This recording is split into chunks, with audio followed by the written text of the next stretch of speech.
m'appelle Mathieu Torder, j'ai 27 ans et je suis un aventurier, membre de la Société des Explorateurs Français. Aujourd'hui au Nomade Festival, je suis venu te parler de mes différentes expéditions, de mes différentes aventures avec un accent un peu particulier sur ma dernière expédition qui était en Antarctique où je suis parti de la côte du continent antarctique jusqu'au pôle sud en solitaire et sans assistance. Donc, je suis parti en novembre 2018 et je suis revenu en janvier 2019. J'ai passé 51 jours tout seul à skier jusqu'au pôle sud. C'était une expérience de la solitude parce que c'était quasiment 2 mois tout seul dans ce grand désert, mais aussi une expédition sportive qui m'a poussé un petit peu dans mes retranchements parce qu'il a fait très chaud cette année en Antarctique, c'est particulier, mais le fait qu'il ait fait chaud, il y a eu beaucoup de neige fraîche et moi ça m'a beaucoup ralenti et donc il fallait trouver la motivation tous les jours pour continuer d'avancer. C'est une bonne question, c'est vrai que l'exploration au sens géographique du terme, il y a quand même plus grand chose à explorer à ce sens-là, c'est-à-dire que voilà, avec les satellites, avec la connaissance qu'on a du monde, quasiment tout est cartographié et il n'y a plus tellement d'endroits à découvrir, à l'exception des fonds marins qu'on méconnaît énormément. Il y a aussi quelques montagnes, même beaucoup d'ailleurs, qui n'ont jamais été gravies. Et puis évidemment après il y a le spatial où il y a plein de choses à faire. Mais c'est vrai qu'aujourd'hui, l'époque où on avait planté un drapeau pour dire que voilà, on y était allé, eh bien il y a de moins en moins d'endroits. Donc l'exploration aujourd'hui, elle se trouve soit sur les fonds marins, soit dans le spatial, soit sur certaines montagnes qui n'ont jamais été gravies. Mais elle se trouve aussi dans la science, c'est-à-dire qu'il y a plein de choses qu'on méconnaît sur le fonctionnement du cerveau, sur les micro-organismes. Donc il y a encore plein de choses évidemment.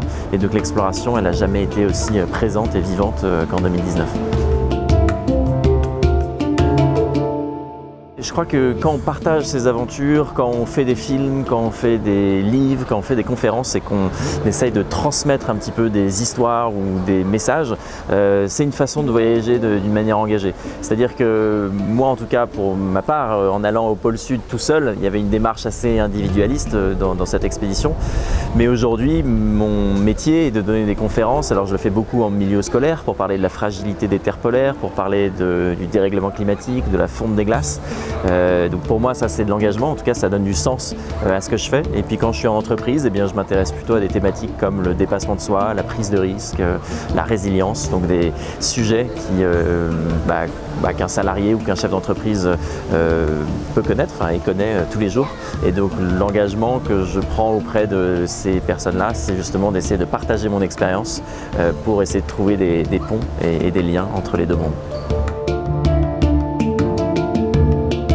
Ce qui m'a le plus marqué peut-être à l'issue de mon tour du monde en 4L, qui était un voyage d'1 an à travers 40 pays, c'était de revenir en France et de me dire, parce que c'était le cas, qu'en fait on n'avait fait que des bonnes rencontres, enfin 99% de bonnes rencontres, et que finalement eh bien, le monde n'était pas du tout aussi dangereux qu'on voulait le croire. Alors c'est vrai qu'il y a plein de situations très compliquées avec des guerres, des conflits, mais finalement nous dans notre expérience avec Nicolas, parce que je n'étais pas tout seul, eh bien, on a fait quasiment que des bonnes rencontres. On a rencontré énormément de gens qui nous ont tendu la main, qui voulaient nous rencontrer, échanger, et je compte pas les sourires et les éclats de rire qu'on a eu sur notre route. Donc finalement il y avait une espèce de bienveillance moi, qui m'a porté et qui m'a étonné, et ça faisait du bien de faire ce constat-là.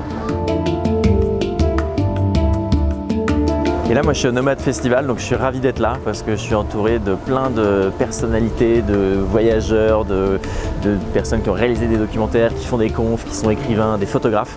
Donc on est dans une espèce de petite sphère de voyage et d'aventure et d'expédition. Donc moi, je suis ravi d'être là pour la 5e édition du Nomade.